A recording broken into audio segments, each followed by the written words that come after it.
Bismillahirrahmanirrahim. Assalamualaikum warahmatullahi wabarakatuh. Selamat pagi Ananda semua. Pada hari ini kita bertemu lagi dengan pembahasan materi terkait sistem ekonomi. Nah, sebelum kita masuk kepada pelajaran, ada baiknya Ananda semua sudah menyiapkan alat tulis yang nantinya akan digunakan untuk mencatat materi ataupun poin penting yang akan saya sampaikan.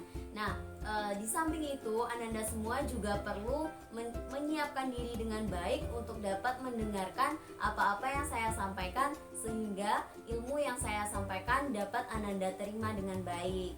Nah, terkait sistem ekonomi ini, Ananda mungkin sudah pernah mempelajarinya di ketika Ananda kelas 1 dulu, yaitu di pengantar ekonomi. Nah, pada pertemuan ini kita akan membahas lebih dalam terkait sistem ekonomi tersebut. Kemudian, kenapa sistem ekonomi itu penting? Karena sistem ekonomi merupakan suatu aturan atau tata cara yang perlu kita pahami, baik di negara kita ataupun di negara lain, sehingga ketika kita berada pada suatu negara yang menerapkan sistem ekonomi, kita dapat memaksimalkan atau dapat mengkondisikan diri kita bagaimana negara tersebut menggunakan sistem ekonominya begitu. Kemudian Ananda semua perlu tahu bahwasannya sistem ekonomi ini sangat penting ada pada kehidupan kita gitu. Karena sebagai makhluk sosial dan sebagai makhluk ekonomi, kegiatan kita tidak terlepas dari kegiatan ekonomi, yang mana nantinya terkait sistem ekonomi, fungsi sistem ekonomi, dan juga jenis-jenis dari sistem ekonomi itu sendiri akan saya sampaikan pada pertemuan kali ini. Nah, mungkin kita masuk saja kepada materi terkait sistem ekonomi tersebut. Kita mulai dari pengertian sistem ekonomi. Pengertian sistem ekonomi merupakan sistem yang digunakan oleh suatu negara untuk mengatur dan mengalokasikan sumber daya, barang, ataupun jasa agar dapat dialokasikan secara tepat kepada individu maupun organisasi yang terdapat pada suatu negara tersebut. Nah, dalam hal ini ada beberapa ahli yang menyampaikan pendapatnya terkait sistem ekonomi. Di sini saya akan menyampaikan pendapat dari dua ahli. Yang pertama adalah pendapat dari Dumarti, di mana Dumairi ini menyatakan bahwasanya sistem ekonomi itu merupakan sistem yang mengatur dan hubungan antara sesama manusia. Nah, Dumairi ini lebih berfokus kepada aturan dari sistem ekonomi tersebut, dan aturan itu berhubungan dengan manusia secara langsung. Kemudian yang kedua itu sistem ekonomi menurut Gilarso, di mana Gilarso menyatakan bahwasannya sistem ekonomi itu merupakan cara untuk mengkoordinasi perilaku keseluruhan masyarakat.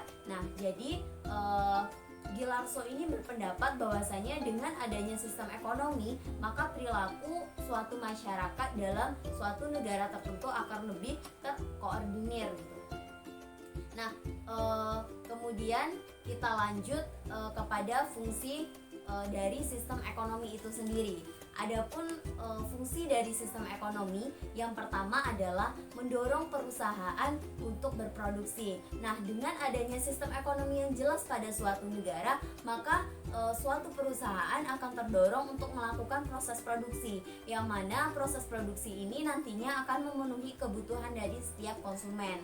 Kemudian yang kedua adalah mengkoordinasikan kegiatan perekonomian. Dengan adanya sistem ekonomi, suatu perusahaan atau suatu produsen agar dapat lebih jelas bagaimana mereka dapat mengkoordinir kegiatan perekonomian gitu. Sebenarnya ini tidak melulu digunakan oleh suatu perusahaan atau organisasi, tapi dalam hal ini pemerintah juga perlu agar sistem ekonomi yang ada di negaranya lebih terkoordinasi. Kedua, fungsi dari sistem ekonomi adalah mengkoordinasikan kegiatan perekonomian.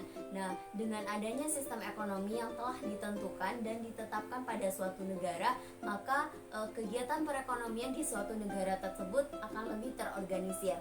Yang ketiga adalah mengatur pembagian hasil produksi. Dengan adanya sistem ekonomi tersebut, maka pembagian hasil produksi ini akan lebih merata kepada pihak-pihak yang memang berkepentingan dan juga merupakan bagian dari sistem ekonomi tersebut. Ini tentunya berbeda pada sistem ekonomi yang diterapkan oleh suatu negara dan tergantung dari sistem apa yang mereka gunakan.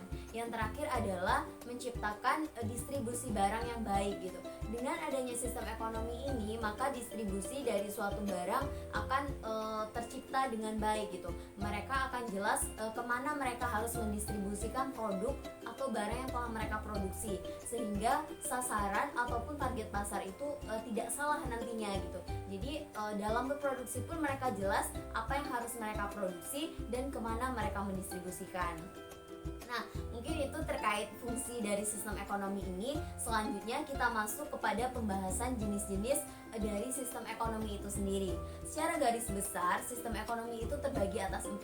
Yang pertama adalah sistem ekonomi tradisional. Nah, sistem ekonomi tradisional ini merupakan sistem ekonomi yang bersifat turun-temurun. Sebagai contoh, seorang ayah yang mengajarkan cara membajak sawah kepada anaknya, di mana untuk mengetahui cara membajak sawah ini, seorang anak ini tidak perlu mengikuti sekolah formal seperti kita kuliah ataupun seperti Ananda ketika saat ini sedang berada di bangku SMA ya. Jadi ilmu yang diturunkan oleh seorang ayah ini memang pure dari ayah tersebut tanpa melalui pendidikan formal.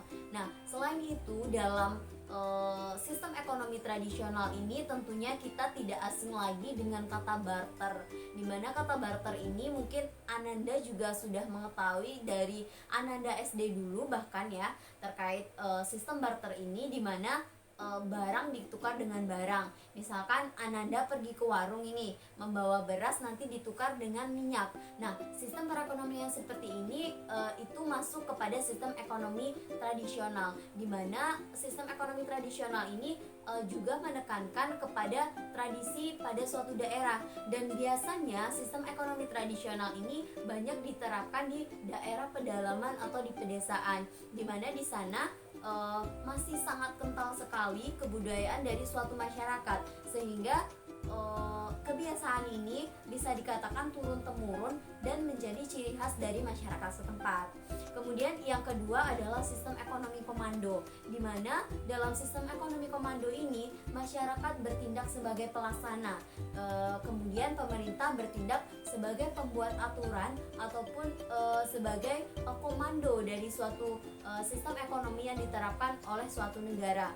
Nah, dalam hal ini seluruh sumber daya ataupun alat produksi itu dimiliki oleh negara, dan pemerintah itu memiliki hak untuk menciptakan lapangan kerja dan menentukan siapa yang akan bekerja dalam sistem perekonomian komando ini gitu. Jadi ketika Ananda nanti berada di suatu daerah yang menerapkan sistem ekonomi komando, Ananda akan dihadapkan dengan kondisi di mana Ananda tidak bisa memilih peluang pekerjaan atau pekerjaan untuk Ananda gitu, karena apa pekerjaan Ananda di masa yang akan datang itu sudah ditentukan oleh negara. Kemudian yang ketiga adalah sistem ekonomi kapitalis atau ekonomi pasar, di mana dalam hal ini masyarakat memiliki kebebasan untuk melakukan kegiatan pasar. Kemudian pemerintah hanya bertindak sebagai pengawas, seperti memperhatikan apakah sistem ekonomi ataupun kegiatan pasar yang dilakukan itu masih dalam konteks batas wajar gitu. Kemudian yang terakhir adalah sistem ekonomi campuran, merupakan gabungan dari sistem ekonomi komando dan juga kapitalis, di mana dalam sistem ekonomi campuran ini pemerintah dan juga masyarakat secara bersamaan membangun sistem ekonomi di suatu negara gitu. Jadi ada kalanya pemerintah ini menjadi produsen, ada kalanya masyarakat ini juga menjadi produsen gitu. Jadi posisi produsen dan juga konsumen merupakan hak atau suatu tindakan yang bisa digunakan atau dipakai oleh pemerintah ataupun masyarakat. Di sini pada umumnya sistem ekonomi campuran ini lebih ke kegiatan yang memang mementingkan masyarakat dan juga pemerintah. Jadi bisa dikatakan 50% masyarakat dan juga 50% pemerintah. Kemudian itu tadi terkait jenis-jenis sistem perekonomian yang ada, yang saya jelaskan tadi. Kemudian kita akan membahas sedikit sistem ekonomi.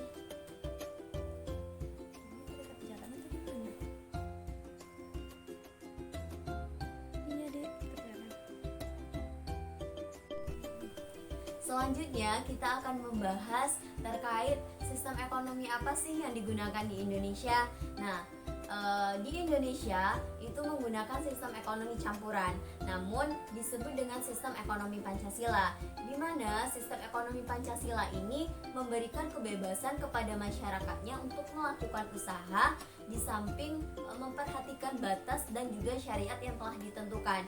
Jadi ketika kita melakukan kegiatan ekonomi, melakukan kegiatan pasar itu tetap berlandaskan dengan aturan-aturan yang telah ditentukan oleh pemerintah gitu.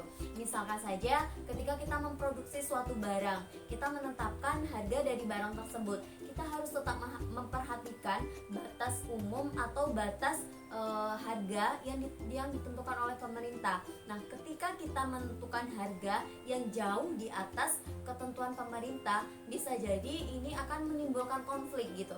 Bisa jadi akan adanya aspirasi atau argumen masyarakat terhadap pemerintah. Kenapa harga barang ini mahal? Kenapa harga sementara pemerintah menetapkannya segini gitu. Jadi ketika kita akan melakukan produksi, ketika kita akan melakukan kegiatan perekonomian mulai dari produksi hingga barang tersebut diterima oleh konsumen, kita perlu memperhatikan apa-apa yang sudah ditetapkan oleh pemerintah sehingga kita tidak menyalahi aturan-aturan yang telah ada. Nah, sekian materi terkait sistem perekonomian yang saya sampaikan. Mudah-mudahan Ananda dapat memahaminya dengan baik dan dapat mengaplikasikannya dalam kehidupan sehari-hari. Terima kasih atas perhatiannya. Billahi taufiq wal hidayah. Wassalamualaikum warahmatullahi wabarakatuh.